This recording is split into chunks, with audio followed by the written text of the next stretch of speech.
Welcome back. In focus हैं तहरीक तहफ़्फ़ुज़ आईन पाकिस्तान के तर्जुमान अख़ुंज़ादा हुसैन साहब। बेहद शुक्रिया फॉर जॉइनिंग अस। अख़ुंज़ादा साहब, सबसे पहले तो मज़ाकरात की, क्योंकि आप लोगों ने खैर मकतब भी किया है जो हुकूमत की जानिब से पेशकश हुई है वज़ीर आज़म की जानिब से, क्या यहाँ से लेकिन आगे मामलात कैसे जाएंगे? क्योंकि बैरिस्टर साहब ये कहते हैं कि कमेटियाँ तो ऑलरेडी तश्कील हुई हुई हैं स्पीकर नेशनल असेंबली के अंडर, और वहीं पर जहाँ से राब्ते मुनक़ता हुए थे वहीं से आगाज़ होना होगा। किसी नए को आपने डालना है मज़ाकराती कमेटी में या उसमें से निकालना है तो उसकी आप फॉर्मल रिक्वेस्ट दे सकते हैं। बिस्मिल्लाहिर्रहमानिर्रहीम, बहुत शुक्रिया।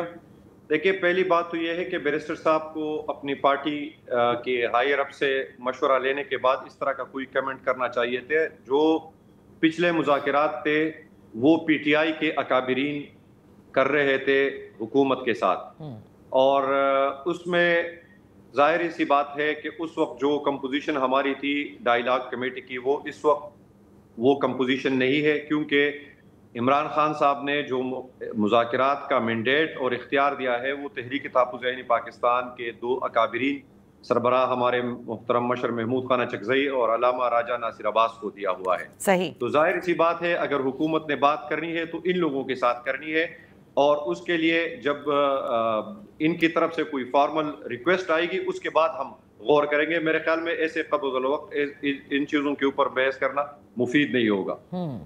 लेकिन फिर उमूर के ऊपर मतलब देखिए, एक तो पेशकश हो गई, तो आप ये वेट कर रहे हैं कि अब फॉर्मली वो आकर मतलब कोई तारीख का तयन करें, कोई कमेटी की अनाउंसमेंट करें और उसके बाद फिर वहाँ से मामलात आगे बढ़ेंगे, क्योंकि उमूर हमारे सियासी रस्म रिवाज ही यही है कि हुकूमत इन मामलों में फेल करती है। इन्होंने एक ऑफर की, उस ऑफर को हमने बड़ा संजीदगी से लिया और उस पर रिस्पॉन्ड किया।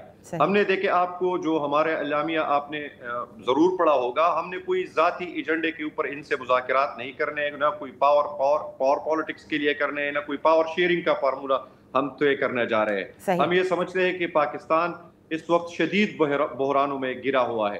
आपको पता है, आपका भी मुल्क है, आपको भी अजीज है, हमें भी अजीज है। इन बहरानों से निकलने का वाहिद रास्ता ये है कि मुल्क को आईन की पटरी पे दोबारा चढ़ाया जाए। जो इस वक्त पाकिस्तान के ऊपर गैर जमहूरी कुव्वतों का कब्जा है और मुल्क में हम समझते हैं कि गैर इलानिया मार्शल लॉ नाफिज है, तो इसी दलदल से निकालने के लिए हमने चीदा नुकात इनके सामने रखे हैं। अब इस चीज का हम वेट कर रहे हैं कि इसके ऊपर इनका क्या रद्द-ए-अमल आता है। लेकिन देखिए, उनकी जानिब से ये कहा गया है, और आज आपने अंसार अब्बासी साहब ने भी अपनी एक खबर दी, और आज बैरिस्टर अकील मलिक साहब ने भी अभी प्रोग्राम में ये कहा है कि जिन चीज़ों पे नहीं बात हो सकती वो है 2024 के इलेक्शन, क्योंकि अगर 24 पे आप बात करेंगे तो फिर 18 पर भी बात होगी, फिर उससे पीछे भी जाके बात होगी। तो फॉरवर्ड लुकिंग से आगे चलते हैं और इलेक्टरल रिफॉर्म्स हो सकते हैं, उस पर बात की जा सकती है कि अगला इलेक्शन में क्या ऐसे रिफॉर्म्स किए जाएं कि किसी को कोई शिकायत ना हो, और इस किस्म के और उमूर। अलबत्ता 9 मई के हवाले से उन्होंने कहा बात नहीं हो सकती, क्योंकि मैंने उनसे ये सवाल किया था 26वीं 27वीं आईनी तरमीम पर। उन्होंने ये कहा कि अगर इसमें कोई आपको लगता है तो जो भी बात करनी है वो कॉन्स्टिट्यूशनल फ्रेमवर्क के अंदर रहते हुए आप कर सकते हैं। देखिए, हमारे तो सारे जो मुतालिबात सामने रखे हैं वो ही कॉन्स्टिट्यूशनल फ्रेमवर्क है। हमने तो यही कहा है कि मुत्तफिका आईन जो था हमारे मुल्क का दस्तूर 1973 का, जिसको अब मुतनाज़ा बना दिया गया है 26वीं और 27वीं तरमीम में, और ये जब हमारे सामने बैठेंगे तो हम इनको बताएंगे कि किस तरह इन्होंने जो है ना 26वीं आईनी तरमीम और 27वीं आईनी तरमीम के तहत आईन का हुलिया बिगाड़ा है। अगर इनको ये पता नहीं है तो हम इनके नॉलेज में लाएंगे। दूसरी बात यह है कि जहाँ तक अंसार अब्बासी साहब की स्टोरी का ताल्लुक है, उस पर आज सुबह ही मेरी बैरिस्टर गौहर साहब से, जो हमारे पार्टी के चेयरमैन है, मैंने उनसे खुद राब्ता किया था और उनके साथ जो स्टोरी थी वो शेयर की थी।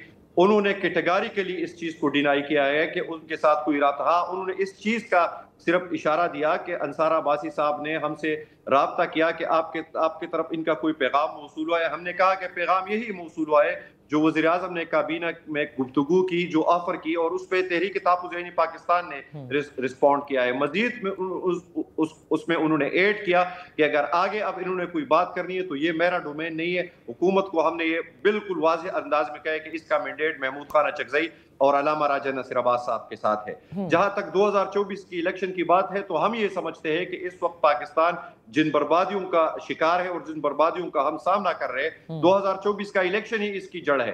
تو اس طرح کے میرے خیال میں سب سے پہلے اس طرح کی شرائط رکھنا، تو میرے خیال میں ان کو اپنے گریبان میں سوچنا چاہیے کہ یہ معاملات کو کس طرف آگے بڑھانا چاہ رہے ہیں۔ یہ تو کوئی سی بی ایمز نہیں، ان حالات میں کون ان کے ساتھ بات چیت کرے گا جب یہ ہمارے اوپر ہر طریقے سے حملہ آور ہے۔ اخوندزادہ صاحب، یہاں وقت ہوا ہے ایک بریک کا، بریک کے بعد ہم اپنی گفتگو جاری رکھیں گے۔